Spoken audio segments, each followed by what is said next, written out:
Ya karena ya dunia ini nggak pernah jelas. Makanya nabi saja berdoa apa ya muqallibal qulub tsabbit qalbi ala dinik. Dat yang membolak-balikkan hati. Karena kayak apa kita mencintai Indonesia, mencintai masyarakat Indonesia. Tapi kayak apa kalau kamu sudah datang ke Singapura, rawang Singapura dinamis terus gerutu. Orang Indonesia itu pemalas, tidak kayak orang Singapura, dinamis maju. Tapi kalau orang di Singapura gak gelem. Tapi ini Indonesia men gerutu, orang Indonesia tidak kayak orang Singapura. Cara aku nak ngomong ngono gak usah urip ning Indonesia, kalau urip ning Budi. Singapura. Islam Indonesia gak mutu kak ada di Timur Tengah, cobaan semua gini-gini. Enggak ana wong goblok ra iso ngaji cobaan ya dekne ra trimo goblok cobaan. Angel ngadepi wong ku angel. Lah terus kon piye? Sing biasa wae koyo kula jenengan wis biasa, suwe ngaji-ngaji wae turu-turu, suwe mangan-mangan wis biasa wae. Dinuna dinul ajais, agama kita, agamanya orang lugu. Penting hubungannya dengan Allah spesial bahwa kita yakin hidup kita namun bergantung kepada Allah Subhanahu wa ta'ala dan kita selalu nyifati Allah nikmal maula wa ni'man nasir. Selagi Tuhannya Allah pasti kita ditolong. Apapun kondisi Indonesia, Tuhan kita tetap Allah, tetap ditolong. Kita pernah keluar dari penjajahan Belanda, tragedi PKI, ya apa saja problem kita pernah keluar karena Allah Tuhan kita nikmal maula wa ni'man nasir. Sudah, iktimatnya sama Allah, jangan pada yang lain. Yang lainnya itu hanya aturan bernegara saja. Kita butuh presiden, butuh macam-macam, itu aturan bernegara. Tapi kesejahteraan kita tetap Allah ni'mal maula. Karena kalau Allah yang nggak berkenan, Jawa dihilangkan les lewat ekuifaksi selesai. Atau meteor satu jatuh selesai. Makanya Allah selalu mensifati dirinya, saya yang memegang langit bumi, saya yang mengatur langit bumi. Beberapa benda langit nggak jatuh ke bumi karena saya, kata Allah. Inna wa yumsikus samawati wal ardo antazula wala inzalata in amsakahuma min ahadim nimbati. Kalau sistem alam langit itu hancur, semuanya hancur. Tapi kita enggak. Kadang-kadang membayangkan dunia enggak hancur itu kalau kestabilan negara. Negara tak stabil, kalau alam enggak stabil mau apa? Semuanya enggak koruptor, semuanya adil. Tapi diguncang gempa tetap selesai. Diundang faksi tetap selesai. Makanya Allah selalu mengingatkan kita aamintum manfis sama ayakhsifa bihumul ardo fa idza hiya tamur. Kenapa kamu merasa aman di bumi? Bumi ini setiap saat bisa likuifaksi, kata Allah. Karena bumi itu dzatis sodq, potensinya pecah. Tapi kalau kita ingat situ kan akhirnya bergantung sama Allah sambil bernegara secara benar, bertetangga secara benar. Susahnya apa sih hidup benar? Wong hidup benar itu nikmat. Kulo mboten nate urip susah. Ngerti masalah seling pangeran Gusti, niki wae jenengan ya sudah selesai. Jadi nak tahlilan ojo ngrameni tok, dijiwai nikmal maula. Nikmat itu sebaik-baiknya, nikmat itu sebaik-baiknya. Artinya kita selagi punya Tuhan itu pasti nasib kita ya sebaik-baiknya.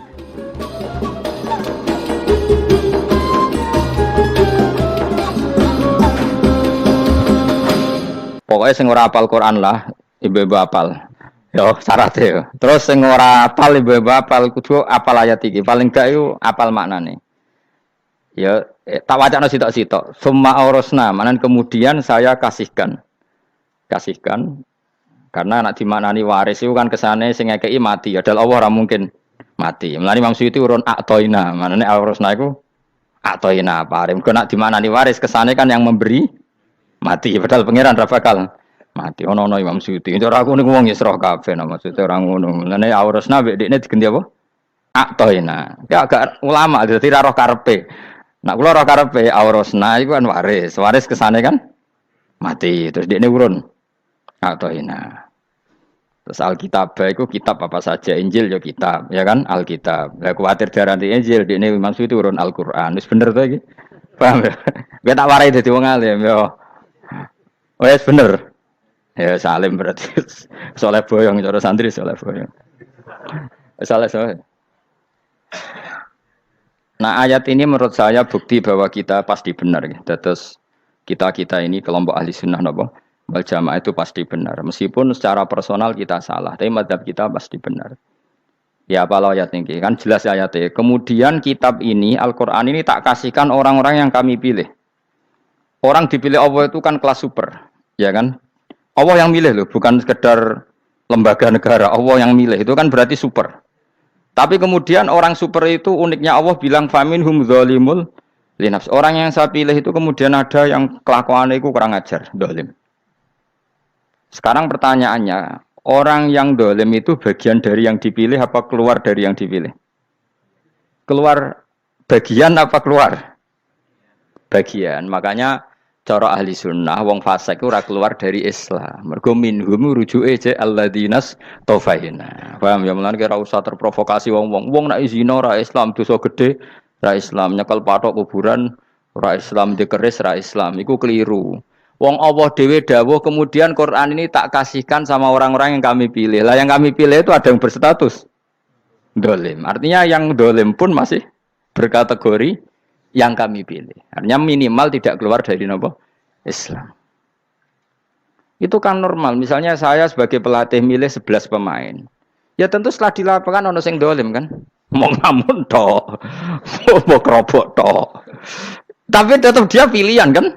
Tapi tentu nanti yang terbaik ya yang kerja keras, yang ngegulno. Tapi kan tetap dia sudah pemain di dalam situ.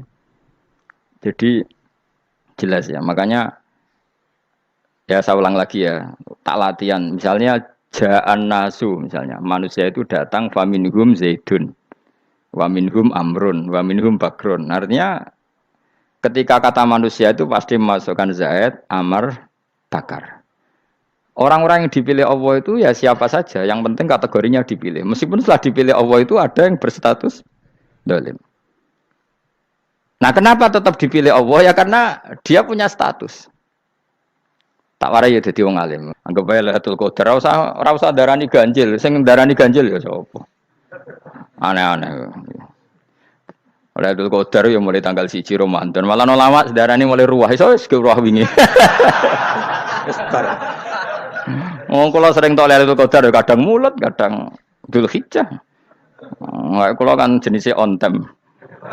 Kayak wong melarat dene dhuwit pendak entuk THR. Nah, wong marang pangeran ya sawal selo besar ya untuk napa? Lailatul Qadar. Mergo Lailatul Qadar iku malam diturunane Quran. Quran itu turun Ramadan tok apa tau Sawal ta? Sawal ya tau, Dzulhijjah tau. Dzulhijjah tau. Bolak-balik al-yauma akmaltu lakum turun to bulan apa? Dzulhijjah. Kowe ku mari amatir, itu angel terang. Sing darane Lailatul Qadar iku malam diturunane Quran. Quran turune iku pira? Ya macam-macam, Ramadan nggih bolak.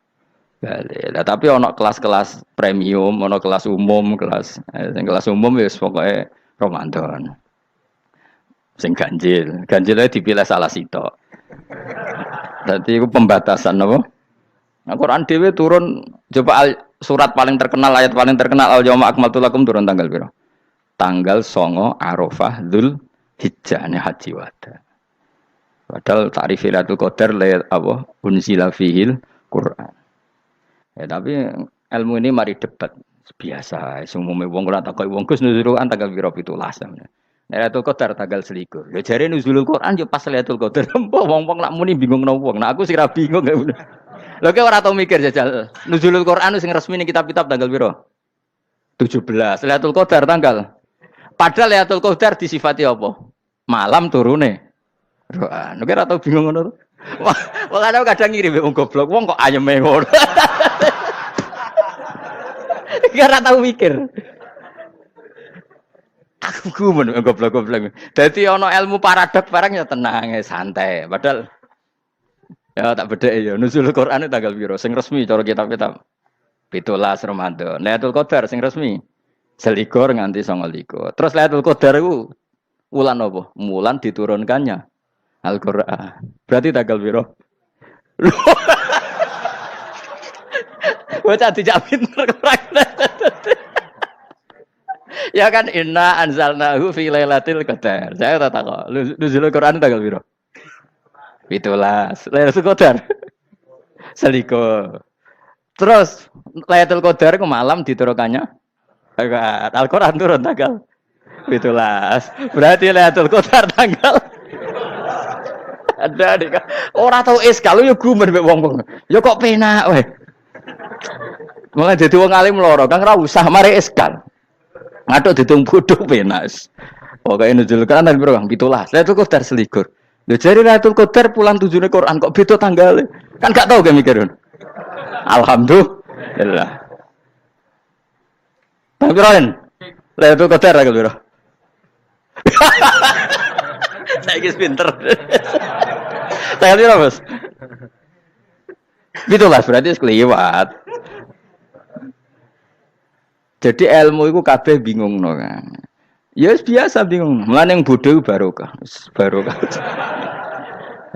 Barokah. Kulo cara ora dipilih pangeran nggih milih dadi wong bodoh, tapi wong pangeran milih kulo dadi wong pinter dadi tak syukuri wae. Tapi kadang kulo iri, wong bodoh ku iri. Modele penak urip ngono. Santai. Ya saiki ya Lailatul Qadar ku sifatnya apa? Inna anzalnahu fi lail. Normalnya kan ainu nuzulil Quran jo ainu Lailatul Qadar. Berarti tanggal piro? Dorawade lagi. Innalillahi wa inna ilaihi raji'un. Kita warai ilmu cara wong alim. Meskipun sampean boleh bantah siji yo kadang keterbatasan ilmu. Nomor loro hasud, bantah kan sebabnya macam-macam. Hasud, nomor telu bantah gue kegiatan. Kayak wong kuliah nak gak kritis kan darani ra pinter. Jadi cocoklah ya kudu bantah. Engko khas-khasan cerdas apa? Nomor 4 bantahan itu sifatnya wong wedok. Menang kalah protes. Berarti gue ora lanang berarti wedok, tukang protes itu wedok. Nomor 5 bantah itu berarti dia punya keiskalan tapi gak bisa keluar dari keiskalan itu. Jadi problem Anda ditimbangkan ke saya, itu ya ora sopan. Problem-problemnya dhewe kok ditimbangkan ke saya. Begini terang no. Hukumnya Allah Ta'ala itu ada yang berstatus itu lugu. Lugu itu ya lugu ummi. Karena agama ini memang ummi. Ummi itu lugu. Sehingga agama ini tidak perlu diterangkan. Ketika Abu Hanifah, agama ini ketika datang, itu orang lugu. Lugu itu murni. Murni itu proporsional. Sehingga sifat ummi itu baik. Misalnya saya bilang gini, rumah awas kena keliru. Kalau kamu sholat itu batal kalau makan. Itu ukurannya 1 upo apa 1 piring? 1 upo kan? Itu sudah batal. Terus kalau saya bilang gini, Cong nak tamu keimangan, itu 1 piring tak 1 upo. Ndak jawab ya. 1 piring. Orang iso misal, tak keimangan gue 1 upo. Nah, lalu Anda ditanya gini, lalu definisi makan itu apa? Memasukkan 1 piring ke mulut, apa 1 upo ke mulut? Dalam bab sholat, 1 upo ke mulut itu makan. Tapi dalam bab hormat tamu itu 1 piring. Setuju ya? Tak warai pinter kayak. Ayo tak warai ya. Wes setuju ya? Wes pinter. Lo jawab wes pinter. Urung. Lailatul Qadar ya ngono. Misalnya Lailatul Qadar menjadi super karena ada sesuatu yang super turun yaitu Lailatul Quran. Jadi menjadi super karena yang turun adalah sesuatu yang super dan itu artinya tanggal. Loh, sama ya aku cek. Iku utek tanggal 21 kabeh sing ngaji ning kene. Oh jelas inna anzalnahu fi lailatul qadar. Hurujuke ning ndi? Quran kan? Wa ma adraka ma lailatul qadar. Lailatul qadri khairum min alfi syahr. Makanya Lailatul Qadar itu ya bisa saja tanggal 1 kemarin sudah kelewat. Mbok entah ini jebelis baris dada. Atau mungkin Sa'ban. Jadi perdebatan ulama tentang Lailatul Qadar. Malah ada wali yang bilang saya tiap hari mendapat Lailatul Qadar. Nah, itu malah ra kelas meneh, itu malah pusing, malah napa? Pusing. Udah enggak usah mikir itu. Jadi hukumnya Allah itu ada 2. Ada hukum itu lugu dan ini bagus. Makanya saya itu kenangan saya terbaik dalam membela Allah dan Rasul. Saya ulang lagi, kenangan saya terbaik dalam membela Allah dan Rasul itu masalah faraid. Dulu mungkin banyak yang ingat lah ketika tahun berapa lupa saya, tapi ada seorang menteri dan pakar Islam menggulirkan isu hak waris itu sama, lelaki dan perempuan sama, alasannya karena perempuan sekarang kerja. Jadi gara-gara kesamaan gender kemudian mereka ingin bagi waris itu apa? Sama lidzakari bisuhadil unsain itu ditentang. Gerakan itu pernah menguat, termasuk yang bisa dengan tanda kutip bisa menghentikan gerakan itu termasuk itu saya. Yang punya pikiran gitu tak parani, tak tantang begini. Saya bilang gini, Anda ngomong ini itu karena pinter apa karena tren? Tak tanya, ya karena pinter. Saya ini kan orangnya keren, punya kepangkatan jos lah. Ya kepangkatan jos, kepangkatan dunia, mesti nak cara pangeran bojos ora ya ora. Cara ukuran dunia itu jos lah.